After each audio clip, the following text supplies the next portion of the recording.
Hey guys అందరూ ఎలా ఉన్నారు? బాగున్నారా? సో మేమైతే పిల్లల్ని తీసుకొని మా అత్తయ్య వాళ్ళ ఇంటికి వెళ్తున్నాం అనమాట. సో మా వారు లీవ్‌కి వచ్చినప్పుడల్లా ఒకసారి అయితే వెళ్ళొస్తాము. అండ్ 2, 3 టైమ్స్ నుంచి పిల్లల్ని అసలు తీసుకెళ్ళట్లేదు. సో చాలా డేస్ అయిపోయిందని పిల్లలు కూడా వస్తామంటే సండే రోజు వెళ్తున్నాం అనమాట. చూసారు కదా అసలు ఆ పొలాలు మొత్తం బాగా నిండిపోయి ఉన్నాయన్నమాట. అంతా తుఫాన్ వల్ల తుఫాన్ ప్రభావం అయితే బాగా చూపించింది. అండ్ చాలా మందికైతే చాలా నష్టమే వచ్చింది. అస్సలు మొక్కలు కూడా పైకి కనిపించట్లేదు. పూర్తిగా నిండిపోయి వరదలొచ్చేసాయి.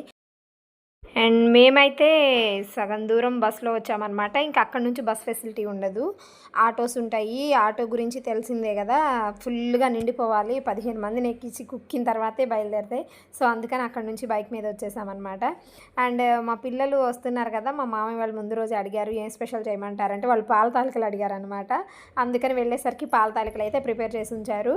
పాల తాలికలు అండ్ పాల తాలికలో కాంబినేషన్‌గా ముద్దపప్పు, నెయ్యి ఈ 2 వేసుకొని తింటే చాలా ఎక్సలెంట్‌గా ఉంటుంది. పాల తాలికలు అంటే చాలా మంచి ట్రెడిషనల్ స్వీట్ కదా! అండ్ బలం గూడా మనం దీనిలో బెల్లము అవి వాడతాం కాబట్టి చాలా మంచిగా బలం, పిల్లలకు గూడా హెల్తీ.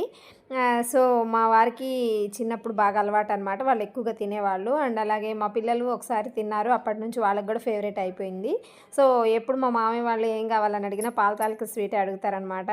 ఇంకా ఏం అడగలేదు. పాల తాలికలు ఒక్కటి చేయండి అని చెప్పారు. పాల తాలిక రెడీ చేసి పెట్టారు. రాంగానే ఇంకా వేడివేడిగా పాల తాలికలు, ముద్దపప్పు, నెయ్యేసుకొని అయితే తినేసాము. చాలా ఎక్సలెంట్‌గా ఉంది స్వీట్.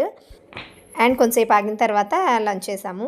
లంచ్‌లోకి బీరకాయ పప్పు, ఇంకా పచ్చడి, ఫ్రై అండ్ అలాగే నంచుకోవడానికి గొట్టాలు, పెరుగన్నం తిన్నాము. సో, వెజ్ కర్రీస్‌తో తింటేనే ప్రశాంతంగా ఉంటుంది. అండ్ గొట్టాలైతే ఇలా ఫింగర్స్ పెట్టుకొని చిన్నప్పుడు తినేవాళ్ళం కదా! సో, ఒక్కసారి మా పిల్లలతో పాటు నేను కూడా అలా తిన్నాననమాట. చిన్నప్పుడు డేస్ అన్నీ గుర్తొచ్చాయి. అండ్ అట్లా అట్లా ఈవినింగ్ వరకు టైం స్పెండ్ చేసి మళ్ళీ రిటర్న్ అయిపోయి వచ్చేసాము. వీడియో నచ్చితే లైక్ చేసి సబ్స్క్రైబ్ చేసుకోవడం మాత్రం మర్చిపోవద్దు గైస్. Bye bye.